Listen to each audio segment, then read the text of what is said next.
involved in 4-H? No, I was never involved in 4-H or Texas FFA or anything like that, but because the high school that I went to didn't have it.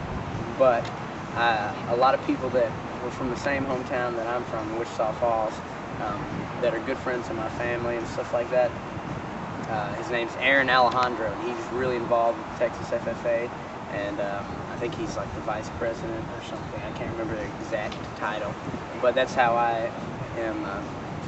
Got a lot of stuff going on with the 4-H stuff and Texas FFAs because of just friends and family from my hometown, and that's how we got involved with it. I hear a song like down at the shop. What type of shop was it? It's actually a guitar shop, and it's down the street from where I live, and there used to be a girl that worked there, and her dad actually owned the place, and we actually dated for a while, so that's where I got that song. I was trying to figure it out. That was the one thing I didn't think of. Yep, that's what it is.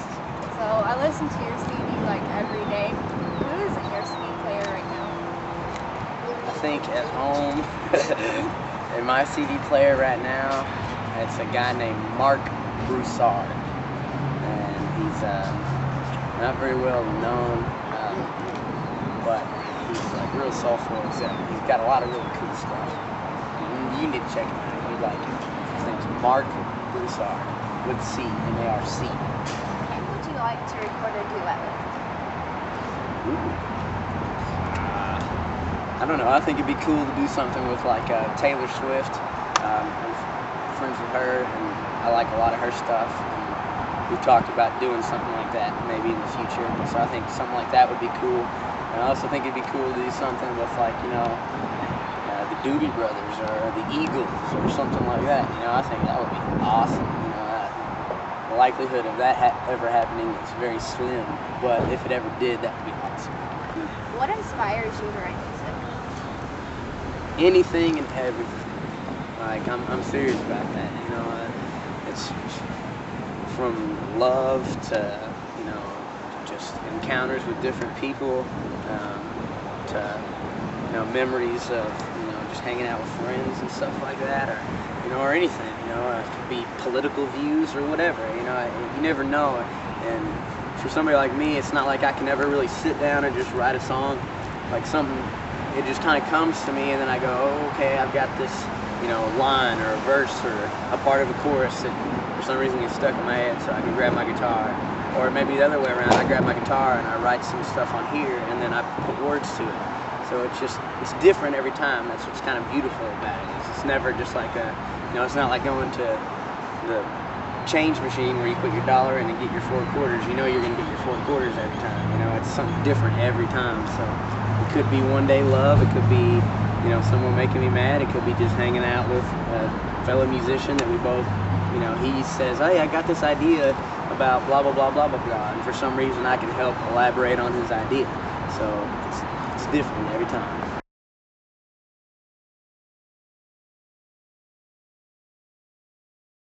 There's this guy, I don't know if you're familiar with him or not, named Mike McClure.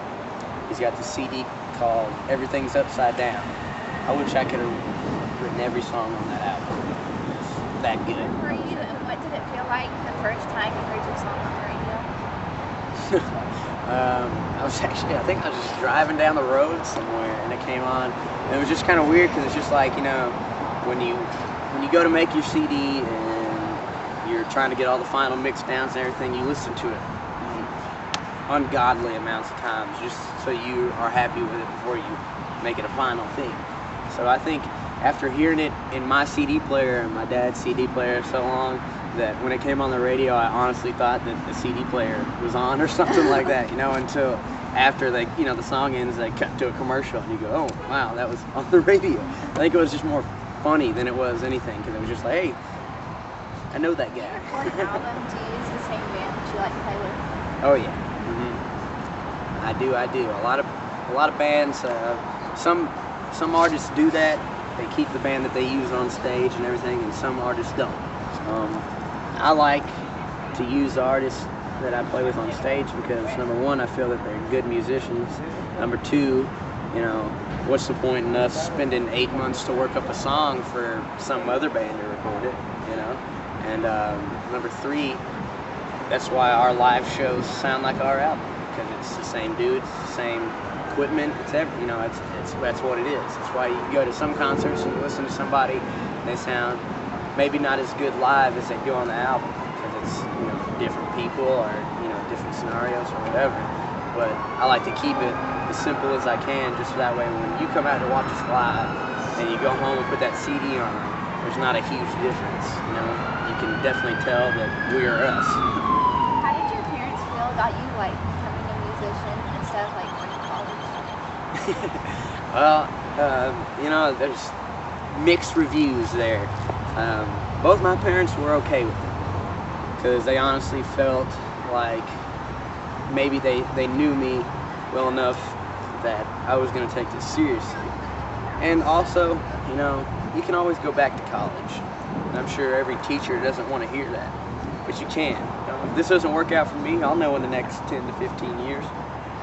I'll know, and if it comes to a point where we just plateau and we just stay there, then you decide, do you want to keep doing this, or do you take your other options? And I can be a 30-year-old man and still go back to college and still be able to make a living for myself after that if this doesn't work out. So I think my parents were okay with it, because my mom did the same thing at a young age. She decided at the age of 19 that she was going to open her own dance school in Arizona. So she did it instead of going to college. And after she had me, she decided to go back to college. So, and that same thing with my dad. My dad started in a band when he was 19, and from him playing in a band there, it led to his managing job, managing different clubs in different states and towns. And so it worked out for them, and I think if they both would have gone to college, then it may have been a different scenario. But they both didn't go to college right out of high school. They went and did what they really wanted to do, and they both succeeded in it. So they felt like maybe I could be given that same opportunity. What do you want my readers to know about you? Well, I don't know. I'm just a 19-year-old kid that really loves what he does. I take every advantage that I get, as far as opportunities to play places or anything, and I really just take advantage of it. And I think most people may not understand is, there's a lot more than just, my picture on a poster or my name on a t-shirt, or just my name being sent on the radio. I'm no different than anybody else. I'm no different than you, Brooke. And I just go out every day, and instead of going to an office or going to teach school or whatever, I go out and play music, and I just try to make people happy. After everybody gets done with work, we come out, maybe have a few drinks, maybe have Coke or whatever it may be. But I want everybody to just come out and be able to relax and have fun and enjoy the fact that we're all alive, and the time that we have here, we should really just enjoy it.